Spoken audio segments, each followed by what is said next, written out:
पाकिस्तान पर हमलों के बाद भारत को आलमी सतह पर हसीमत का सामना करना पड़ गया। अमेरिकी सदर डोनाल्ड ट्रंप ने पाकिस्तान पर भारतीय हमलों को शर्मनाक करार दे दिया। अमेरिकी वज़ीर ख़ारजा मार्को रूबियो ने भारतीय कौमी सलामती के मुशीर को जंग के बजाय तहम्मुल का मुज़ाहिरा करने पर जोर दिया।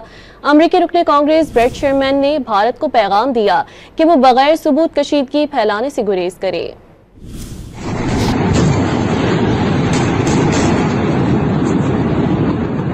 आलमी रहनुमाओं ने पाकिस्तान के खिलाफ भारत के बुज़दिलाना हमले पर अफसोस का इजहार किया है। अमरीकी सदर ने ओवल हाउस में मीडिया से गुफ्तगू करते हुए वाज़ेह किया कि पाक भारत के दरमियान तनाज़ा दहाइयों पुराना है। उन्होंने कशीदगी के जल्द खात्मे की उम्मीद जाहिर कर दी। No, it's a shame. We just heard about it just as we were walking in the doors of the Oval.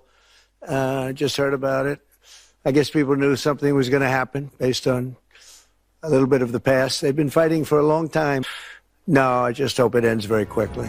अमरीकी वज़ीर ख़ारजा का पाकिस्तान और भारत के कौमी सलामती के मुशीरों से राब्ता हुआ। बातचीत के दौरान मुज़ाकरात के दरवाजे खुले रखने पर जोर दिया गया। वज़ीर ख़ारजा मार्को रूबियो ने वाज़ेह किया कि पाकिस्तान और भारत के दरमियान कशीदगी को इंतहाई करीब से देख रहे हैं। अमरीकी महकमा ख़ारजा की तर्जुमान ने पाकिस्तान और भारत के दरमियान सूरत हाल इंतहाई पेचीदा करार दे दी। एक बार फिर जोर दिया कि दोनों मुल्क जिम्मेदाराना हल के लिए काम करें, जिससे जनूबी एशिया में तवील मुद्दती और इलाकाई इस्तेहकाम बरकरार रहे।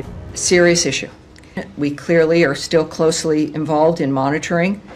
We continue to urge Pakistan and India to work towards a responsible resolution that maintains long-term peace and regional stability in South Asia. अमरीकी रुकन कांग्रेस ब्रेट शेरमैन ने पाकिस्तान पर हमले के बाद भारत को आड़े हाथों ले लिया। अपने पैगाम में वाज़ेह किया, भारत ने पहलगाम वाक़े की आड़ में पाकिस्तान पर हमला किया, लेकिन भारत आज तक उस वाक़े का कोई सबूत पेश न कर सका।